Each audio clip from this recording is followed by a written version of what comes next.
Welcome, ladies and gentlemen, to an all-new reaction and review. Tonight, guys, we're checking out a movie from 2011. That movie is All Superheroes Must Die.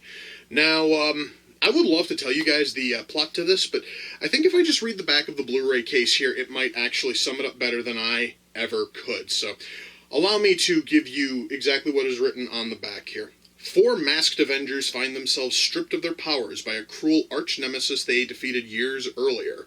Or so they thought. When the sinister mastermind puts the heroes through a series of brutal challenges that are virtually impossible to overcome, they must battle the clock and each other in a race to stop a deadly countdown that could mean total destruction. That sounds really fascinating to me. Just the whole thought of depowered superheroes having to run through a gauntlet of challenges and perhaps also beat the fucking ever-loving shit out of each other whilst getting towards a end goal. That sounds fascinating. The one thing that I also find kind of interesting, at least looking again at the back, is that this movie is incredibly short. It's only 78 minutes. Mind you, that is 78 minutes including the closing credits, so it might be only about an hour and 15 if we were to just talk about the actual meat of the movie. So we have a really fascinating premise. We have a rather short runtime, which means that the pacing ought to be pretty good. I have kind of high hopes for this, guys. This sounds really fascinating, and provided that it's written well, we are going to be in for an awesome movie. I have no idea. The only way I'm going to find out if this thing is any good at all, though, is if I shut up and I push play. And I'm going to do that right now. So, without further ado, it's time to kick back, relax, and check out All Superheroes Must Die. I will say, guys, there is something really charming about the villain in this film. Rickshaw is a ridiculously likable villain. The heroes range from being boring to kind of sort of douchey. Well, correction, 3 of them are kind of dull and lifeless right now, and Cutthroat, God, I want Cutthroat to die so fucking badly. Anyway, I will say that I am really liking this movie, though, so far, and it has mainly to do with the fucking villain. Rickshaw is just that fucking awesome. So for the first round of this, one team has to fight a circus strongman supervillain inside of a steel cage surrounding a trampoline. And the other team has to fight someone who's dressed as Uncle Sam wielding a flamethrower. That's fucking amazing, guys. I am absolutely digging everything going on in this fucking movie. This is fucking amazing. I swear to God, guys, Rickshaw's fucking games are amazing. And the fact that the heroes have no chance of winning them makes it even better, man. There is something awesome about watching a supervillain violently fuck with superheroes. I absolutely love it. And I was not expecting Charge to do that. Wow, that was fucking dark. Well, fuck, guys, you know, I actually wanted him fucking dead now, and now that he's gone, he actually grew a fucking personality, and now I don't want to see him fucking go. Oh, but wait. And his sister goes too! Woohoo! Well, at least I can still say that Rickshaw is an amazing villain. Kinda sucks that we're now down to 2 heroes, but at least his sister went out with a fucking bang. God, that joke sucked.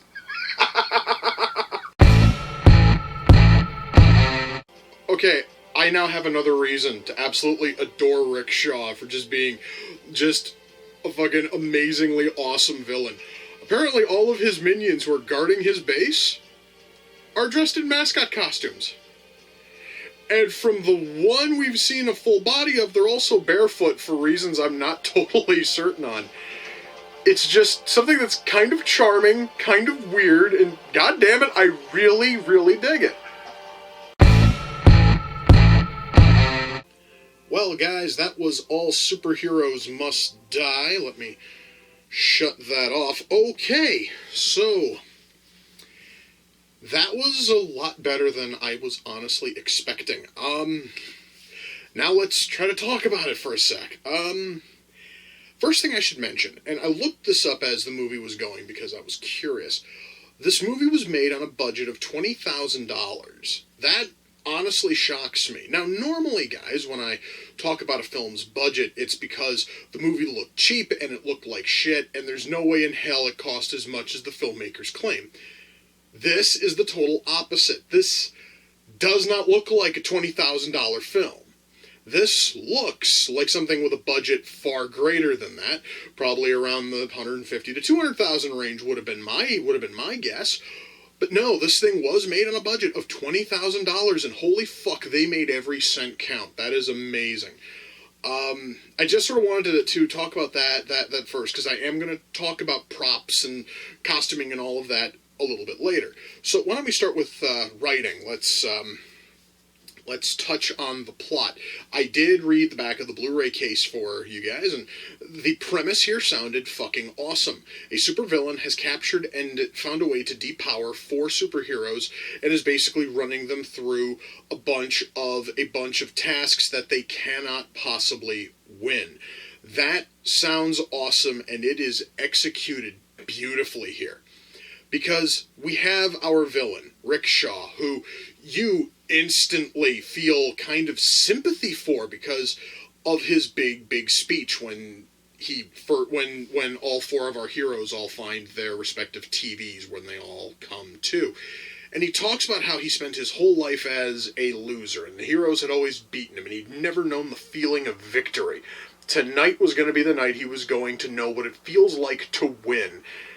And a slight spoiler, he did that by rigging every single game so that way somebody had to fucking die, whether it be one of the heroes, whether it be fucking civilians, or both.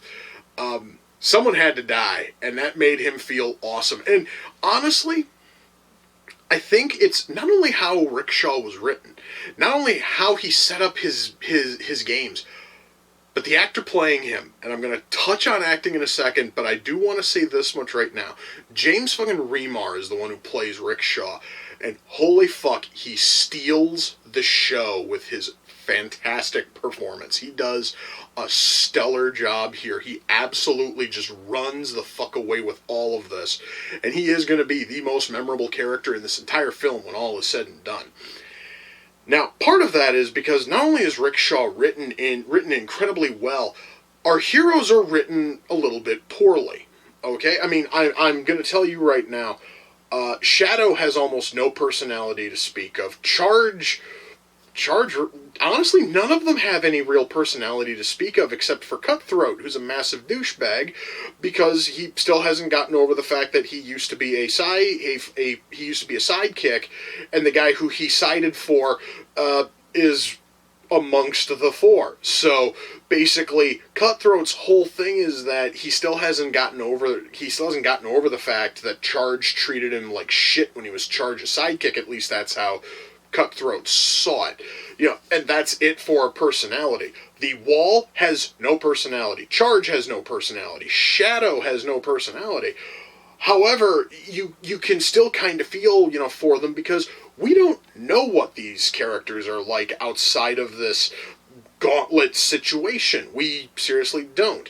Charge, honestly, might normally be a really charming superhero when he's out actually fighting evil with, well, actually, no way. He comes out and says he doesn't have any powers. That's kind of a spoiler there. It's not a big spoiler, but who fucking cares?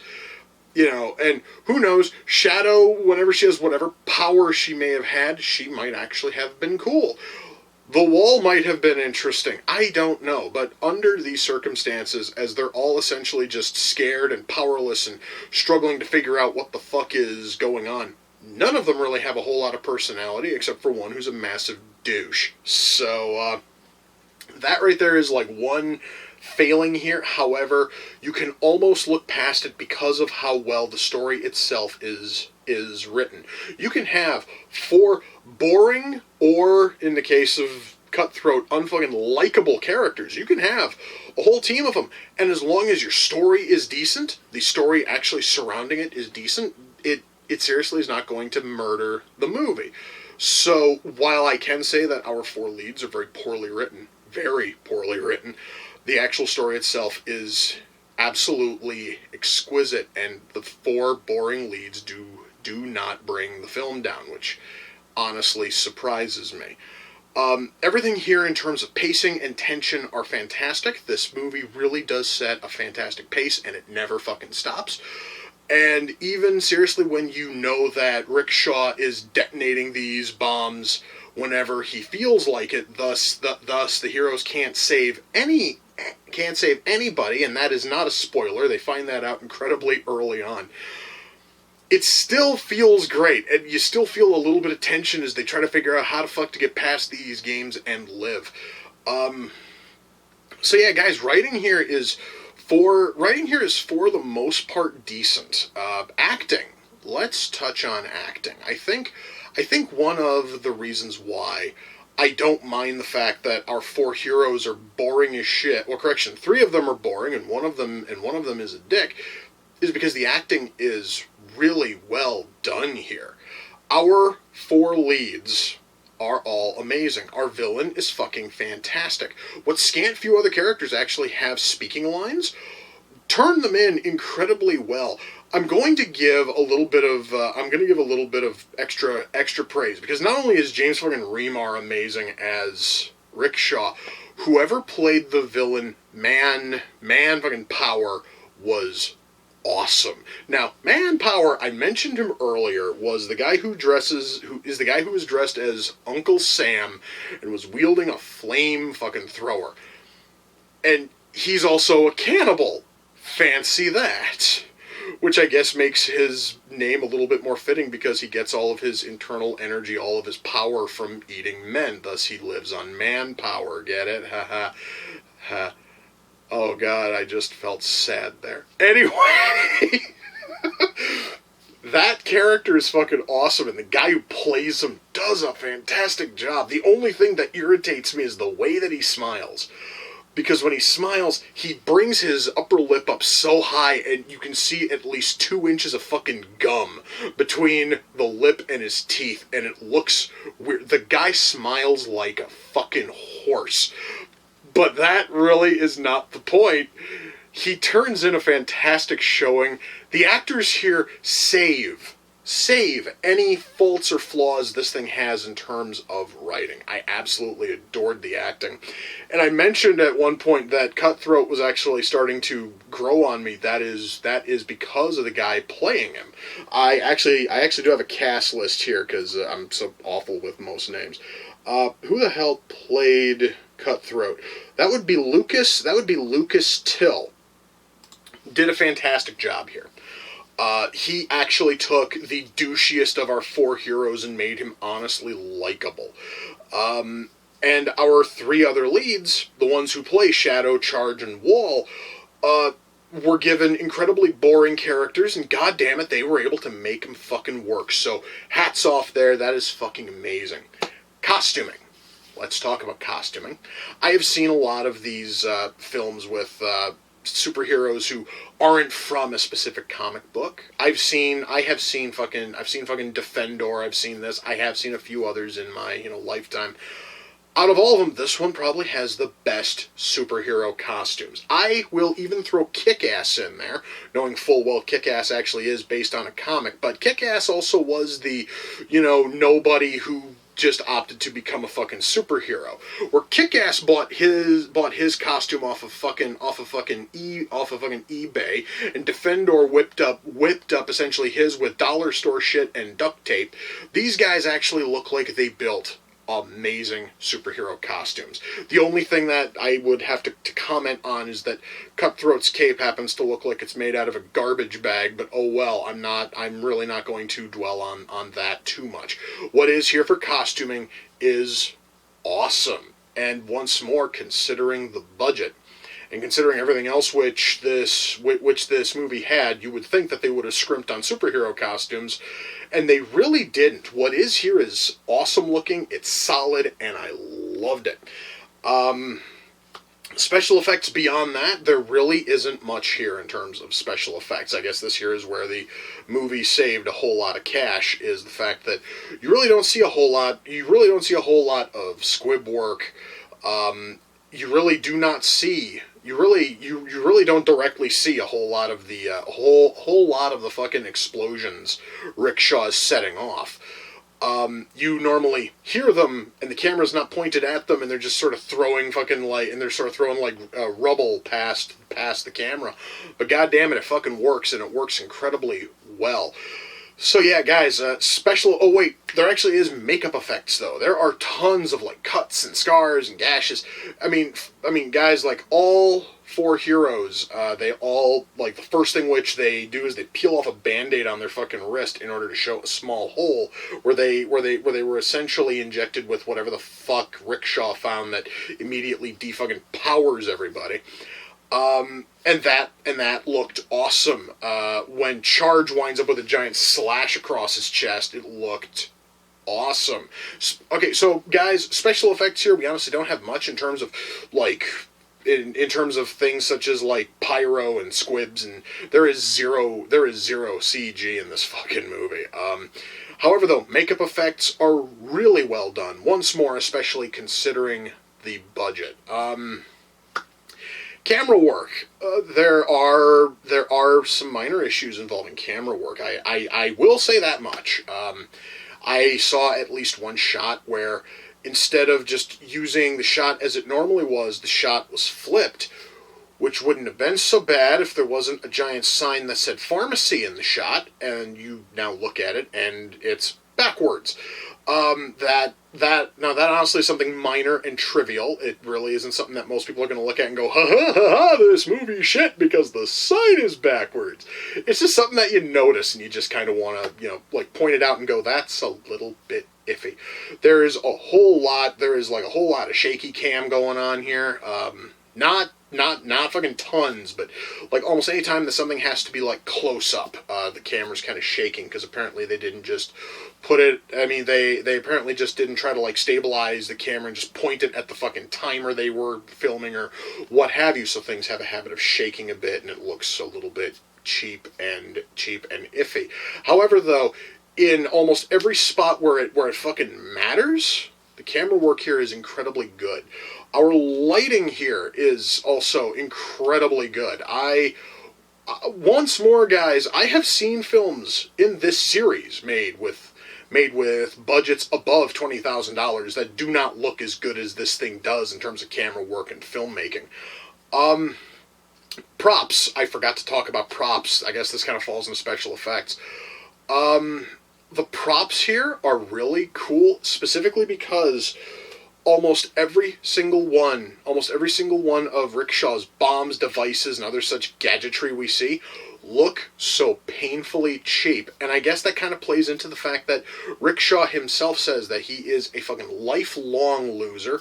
He has never had the opportunity to win, and that's probably because he builds his fucking bombs out of essentially propane tanks, microwaves, and all of that. For fuck's sake, guys, the very first thing we see him do is he's making one of those cartoon dynamite fucking bundles where basically there's a bunch of red sticks and a goddamned alarm clock on it.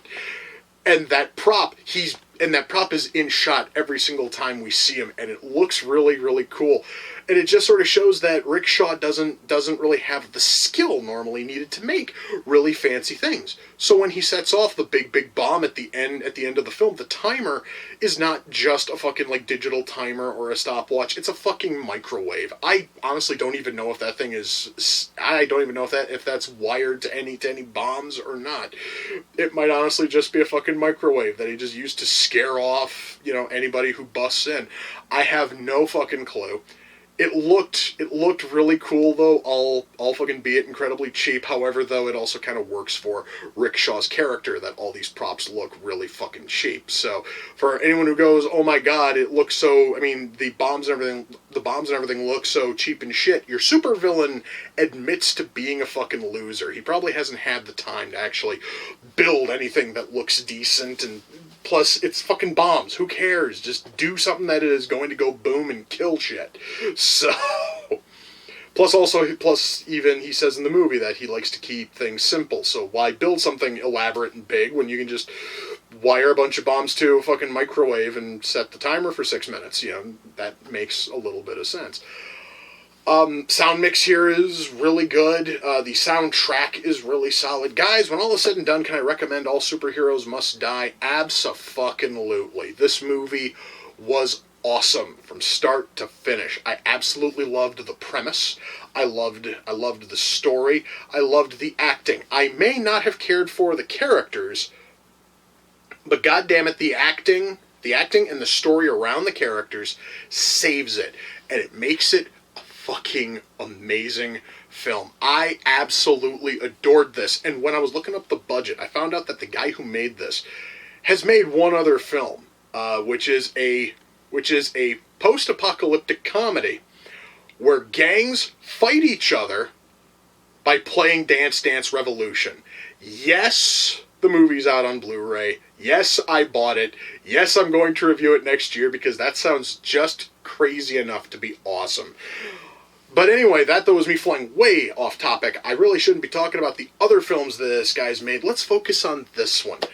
I can absolutely recommend it, especially if you can find it really cheap. This sucker is an amazing movie, and if you can look past the budget, you can look past the overall cheapy kind of look, which again is part of the budget, you are going to find an amazing superhero film here. Something that is far different than anything else out there, and I absolutely loved it. Now, All Superheroes Must Die came off the Amazon wishlist. The person who sent it in was Josh. You can find his YouTube channel. I actually have it written down here at youtube.com/user/JoshWBHS2010.